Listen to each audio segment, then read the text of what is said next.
Hello my friends, I'm Rich Larson and I'm the IRC Tire Guy. Today we've got a rad bike to test and review. I love switching bikes, testing and seeing what each machine is capable of. And today's episode is an exciting one. We're talking about the BattleBorn Enduro RM265, appropriately named the Euro Enduro Killer. This is a beautiful 2002 RM250 bored out to 265 cc's. It has the addition of a hydraulic clutch, Lectron carburetor, Enduro-specific gearing, suspension, protection, of course some IRC tires, and one of the most important mods for any Enduro-specific bike, an electric start. This is an awesome build, and personally, my first time putting some real time on a Suzuki. Now, these guys at BattleBorn Enduro are actually giving this bike away. There's some good dudes and I wanted to help support them. So we'll put all the info on this machine as well as how to sign up for this bike giveaway in the description. It's a great opportunity to win a one-of-a-kind machine. So make sure to help support and sign up.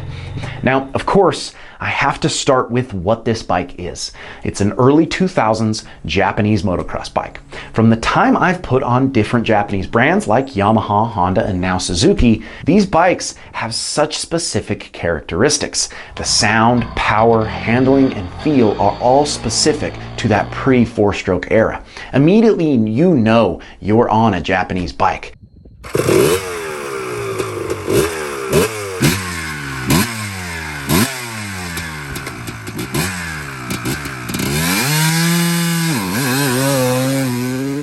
Of course, these bikes were largely developed for motocross and supercross. The way this machine feels reflects that.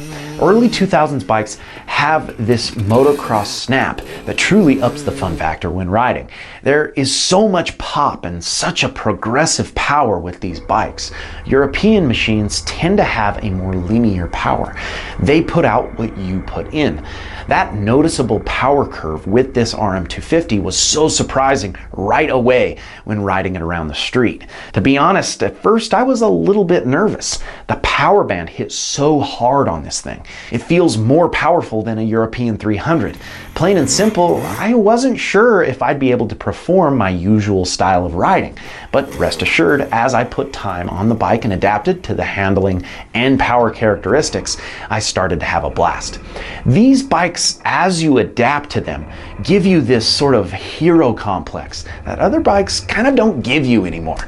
To ride the bike properly, you have to rev it. I work the clutch extra and let the bike sing. Even when performing a double blip, giving it extra allows the bike to explode off the ground. It kind of makes me imagine myself as being a supercross rider.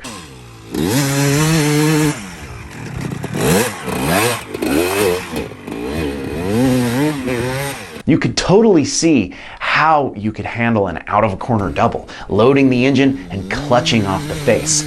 This bike was built for the guy who kind of rides everything. Someone who enjoys technical single track, but heads to the motocross track on the weekends and hits turn tracks on the weekdays. This would be a killer bike to have in the stable when the rainstorm hits and the dirt is prime, which unfortunately is kind of rare here in Utah. The addition of the Panthera electric start is such a dialed option to this or any bike for that matter. Not needing to kick it over after stalling is one of those extra luxuries we take for granted.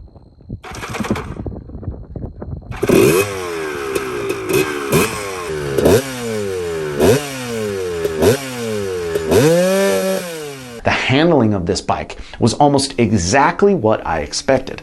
The early 2000s have a specific front end feel. Immediately when you step on the bike, the front end feels less raked out.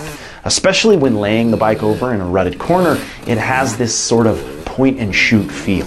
That being said, it tracks really well.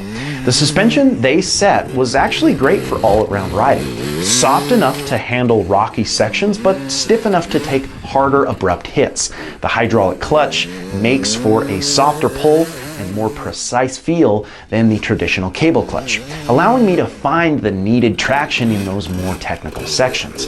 The hydraulic clutch is also so important pertaining to the specific power characteristics of this bike. These early Japanese bikes have that power band snap. The hydraulic clutch adds that extra level of feel, giving us more control over the progressive power. I love putting time on unique bikes, adapting my style and feeling the changes in the way these machines have been developed over the years.